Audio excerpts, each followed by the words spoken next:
Raw materials have long been exported from Africa for a range of products. Today, with greater Trans-African cooperation, a plant fiber called raffia, unique to Madagascar, is being imported into Morocco for creating products to sell in Europe. Samia Erazuki introduces us to the local craftswomen who make these products. Deep inside the winding alleys of the Old Medina in Essaouira, workers labor away assembling the latest line of raffia shoes. During past fashion seasons, raffia shoes have made appearances in high-fashion runways and boutiques throughout Europe. Made from raffia palms found in Madagascar, these raffia fibers have gained a reputation for their environmental sensibility and comfort. First of all, this material is not from Morocco. We'll bring it from Madagascar. It's safe for all ages, young, old, even people with skin sensitivities.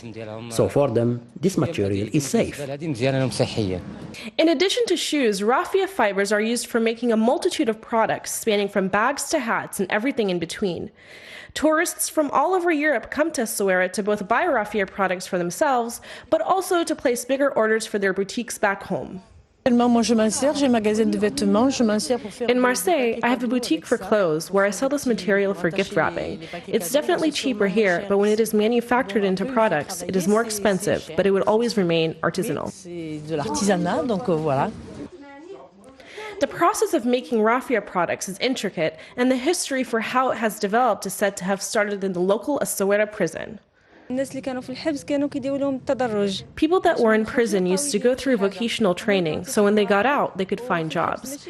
They were the ones that were initially making this product, and it was not just in the Essaouira prison, but all over Morocco. But tourism in Essaouira gave these products a greater value and greater demand with the artisanal craft. In Morocco, raffia shoes sell for an estimated 300 Moroccan dirhams, about $30 US. When sold abroad, however, some of these raffia shoes can fetch as much as $800.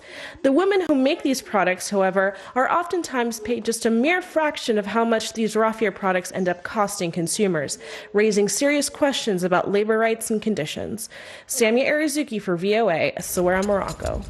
Staying with fashion. A top African fashion designer's dream of breaking into overseas market is coming true as she exhibits her high-end African designs, now in London. Ronke Ademiluyi, founder of African Fashion Week in the UK, explains how she broke through. In recent time, African fashion and fabrics have appeared chic and trendy, even within the non-African circle. Top Western celebrities, including Beyoncé and Rihanna, have been pictured rocking the African print. That, however, had not always been the case.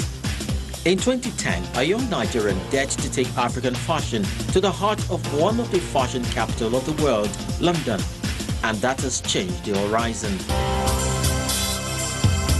A graduate of law from the United Kingdom, Ronke Ademiluyi developed interest in fashion as an undergraduate. I grew up in the UK, so I did most of my years as a young person I spent in London. And when I was growing up there wasn't a store that sold African outfits.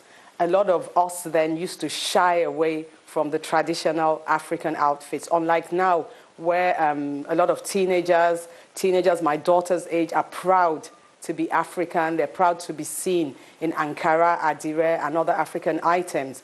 So the concept behind the Africa Fashion Week was to promote, to showcase, and also encourage the designers to be seen. Having seen how fashion has created a high-end fashion industry in London, Paris, Milan, and other fashion capital cities, Ademiluyi opted to create one which diverts attention to the African heritage. I conceived the idea in 2010. I discussed it with a few people in Nigeria, and what I got from them was not positive at all. It was like the name Africa would not sell in London. So you can't just introduce an Africa Fashion Week into the UK. And I was like, okay, fine, I'm still going to try anyway, because I always believe in, I don't give up. Against all odds, she tested the waters in 2011 with the first edition of the African Fashion Week London, where chic African couture were introduced to the fashion heads. What amazed everyone the most was we had 4,500 people turn out. We had a queue from the venue almost down to Liverpool Street, and the whole of the city were wondering what was going on. And since then, it's been growing. The showcase of the vibrant and colorful African fabrics with accessories and ensembles in a somewhat cosmopolitan manner got our incredible attention. We had a lot of Africans in the diaspora, but we also had Europeans, not even just Europeans, we had Asians, we had Chinese people who were interested in an alternative to the Western fashion.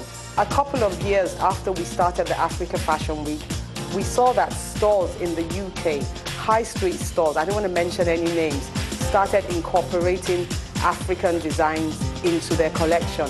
They gave it different names. Some of them called it prints, some of them called it ethnic, some of them called it tribal, but the bottom line was that it was still African. And that's our show for today. I'm Esther Githu in Washington. Be sure to watch Africa 54 on the VOA website at voaafrica.com. For more news, tune in to VOA's evening radio show, Africa News Tonight, at 1800 UTC. And we look forward to bringing you another edition of Africa 54 next week. In the meantime, check out our website, channelstv.com, for all our local news and program information. I am Adeshawa Josh. Thanks a lot for watching, and enjoy the rest of your day.